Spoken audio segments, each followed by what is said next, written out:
Hello everyone. Welcome to another episode of the Mo podcast. It's Moh'Korode again, and because I've been working on this series, what I ordered versus what I got, I have another person that wants to tell us about their order, and as usual is going to introduce himself. Hello. Please tell us your name and what you do. My name is Odidioma. Ha! Yes, that's my name. Please increase your volume. you say yes, that's your name. How are they going to hear you? My name is Odidioma. That's clear. My name is Odidioma. People call me. Smona. Maybe you can hear me. Can you hear me? You can hear me now. Jesus Christ, where did I see these people? My name is Odidioma. Okay. Oludari. Yeah, people call me Odidioma. Odidioma. Let me use I want my to ask language. where you got that one from, but I'm not Okay. asking today. That's not what we are here for. Alright, people call me Odidioma. I am practicing as a quantity surveyor. I'm practicing quantity surveyor, yes. And I work with the senior. I work with the state government. Okay, that's fine. That's fine. So you already know what series we are on, Yes. and you already know what we'll be talking about. Yes. The people that are following the series already know what we're talking about. So yes, other people that are new, please catch up, check the previous episodes, and you'll get to know what's going on. Can you tell us a little bit about your childhood? What was growing up like? Just a tiny summary. What was it like? Growing up was a mix of everything. When you say everything, what do you mean? Yes, it was fun. Okay. It was strict. Okay. It was everything. It was everything. It was everything in the sense that I grew up in a Christian home. My dad was a pastor. Oh, nice. Yes, so it was a strict childhood. We had a strict They don't childhood. born you to do anyhow. Yes. There are some things you cannot do like other kids. They didn't born you. Yeah. And there are some kind of play you can't play because like other kids. And there are some kind of things you can't say, Yes. like other kids.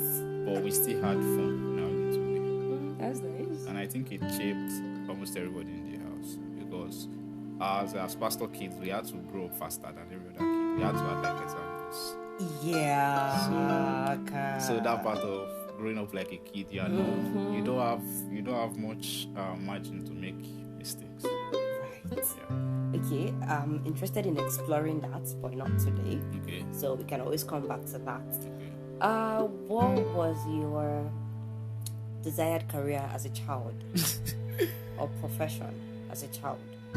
What did you want to be? Well, to be honest, There was none. I'm not for sure ambition. Or something like that. Not for sure ambition. Yeah, when I was a kid. But one of the things I know is this. As far as I can remember, it was always engineer. That was what everybody was calling me. Like, Why? my dad wanted me to be an engineer. Oh, Yes. so even though you did not have one for yourself, your dad had one for you. Yes. So they wanted me to be an engineer. Interesting. And I was quite brilliant as a kid. Yeah. So, but they just wanted me to be an engineer. My dad wanted my sister to be a doctor. My elder says. So what's your sister doing now? She's an entrepreneur. That's nice. I don't think We'll come back to I you. don't think anyone in my house turned out The way they whatever they wanted. wanted them to do. So yeah. So, Okay, yeah. that shouldn't be funny, but Yeah, cool. Okay, So for me, they wanted me to be an engineer. or this. That was what I was. Yeah. But I was quite good with words, and I felt like okay, maybe I can do something along the sides of art, newscasting, mass communication. So you ended up in and the art likes. class. No, I did not. I ended up in science class now. Engineer now. Oh, right. Yeah. It was because you mentioned newscasting and like, Yeah, at some point I felt like that was what I wanted to do. but you still went to science class. Yeah, so I went to science class. Okay, so after secondary school, getting into university, what did you put in for? Okay, that's another story. Oh, that is why we are here. So, when I was done with secondary school, I put in for chemical engineering. Of course, that's what they wanted now. Okay. Unipen. And I had good grades in my jam. My post CME, I didn't meet the cutoff now, so I had to come back home.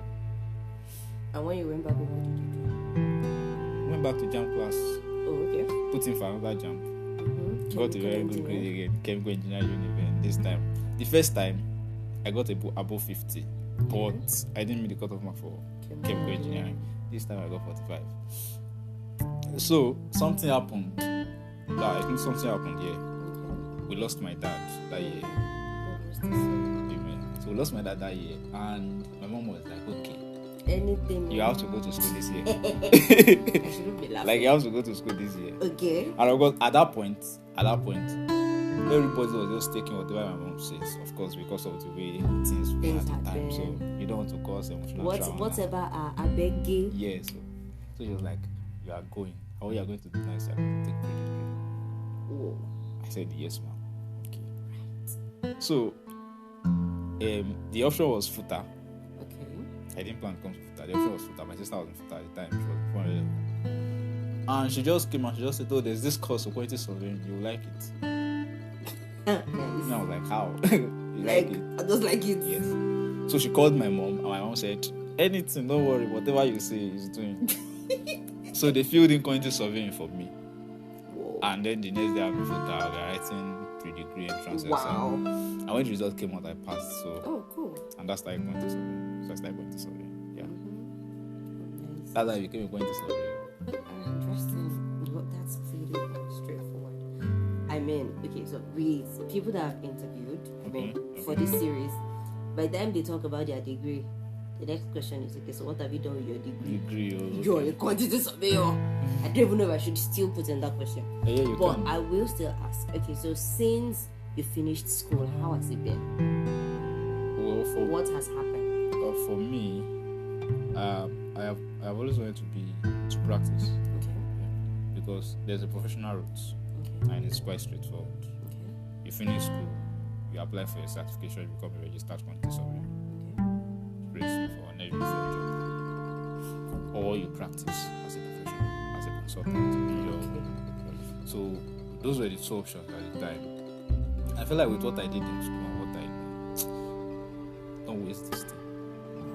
Yes. And then I think one of the things that maybe gave me the leverage that other people don't have is that while I said while growing up I wanted to be, because I was good with words and I can write. So while I was in school I monetized writing. Oh. Yes. So it gave me the leverage to wait until I get a desired job that I want So to you do. had something. Yes, I had something. You didn't say that one before now. What is it talking about? So I was writing, and while I was in NYSC, and everybody were doing what's next, because I was earning dollars, because I was working on Fiverr at the time. So you don't feel like paying that stuff? No. We'll talk about this after. Yes. So I was already seeing small money now. So there was no need to rush. So I was strategic about the place I want to work. And the only thing that was my mind that time, I want to work with the government. Okay. That's what I wanted to do. reason? Number one, the reason is this. It gives me a lot of free time. Okay. This is not to say we are not working.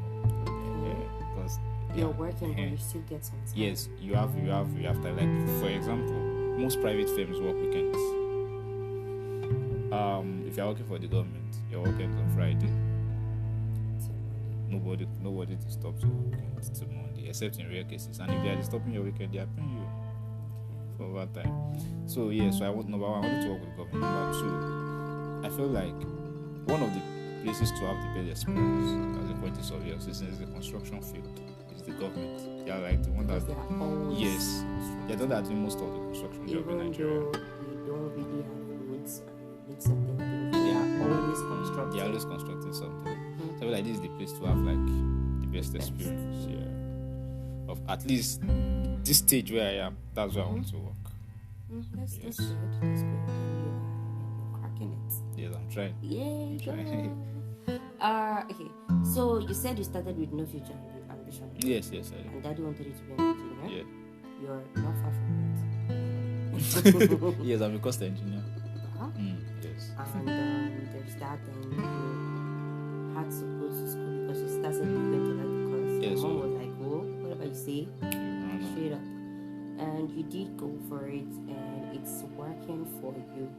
For people who are struggling with making certain decisions, or or for people that have to think about what to do, or some people that don't even have future ambitions, or they're telling to do something and they are probably trying to think about something else, what do you have to say to them? Is it for people that want to go to university now? That don't? University, anyone. You can first of all tell people that are going to listen, tell people that don't. Anyone, people are going to listen one way or another. I think if I have to meet my younger self now, I would just have said, trust the process. You will find your purpose along the way. I think that's what I would have told my younger self. You find your purpose along the way, and then we are in a time where we live in a world where what you do in school really does not influence what you do in life. So you can pick up anything along the way. All those things are just stress. But again, I think I'll tell my younger self, you know your strengths. Some of us have been able to realize what our talents were right from when we were young. So I would have told my younger self that just go for it. I feel like let me tell you a very fun story. The reason I'm saying this is this. We are 5 in my house. 4 of us were science students. Our last one was very rebellious. You say no, all of you. And then she said, no, me, I am going to commercial. Soft. And my dad was like, everyone is have those and then all of us were like, 4 of us already go science now. Let her do whatever she wants to do. And then she went to commercial. She got here at 20. She was like the youngest. Every one of us had stress with jump and all of those. She just got in one and just left. And what's she doing? She's working at the right time. She was good. She's working at the right time. Although I think with some transfer with some of those. But the issue is not even what you're going to do with that. Was another ball game entirely. The way Nigeria is. But whatever it is you want to go for it. It helps you mentally. Yes. Because there are a lot of people struggle mentally in their first year in school because they were different. They were in different departments and all. Yeah, so. And as for life, I'll just say trust the process, or you understand eventually. There's no need to rush it. Honestly, there's no need to rush it. You're always going to be here. There's no need to rush it. So just trust the process. Yes, there's time. Just trust the process. You get it. You get it. Open your eyes, open your ears, and be patient. You get it. It will come. Okay. Thank you so much for joining us here. So Odidioma has said it. Trust the process. Open your heart, open your mind, open your head, open your hand. I mean, yeah, just be open. Yes. Trust the process. You'll get it. There is time. As much as there's no time, as much as people are shouting, there's no time. There's time. We'll be here, and eventually you're going to get it. Yes, that's going to be the end of this episode. Would you please say goodbye to everybody that's listening? Goodbye, everybody. Thank you for having me on your show. I am still. I don't know what my voice will sound like when I hear it. I don't know what my voice will sound like, but whatever it is, yeah. Thank you for having me. You will hear what you hear. Thank you so much for joining us. And to everybody listening, thank you for listening, and have a good day, week, month, whenever you're listening to this. Bye.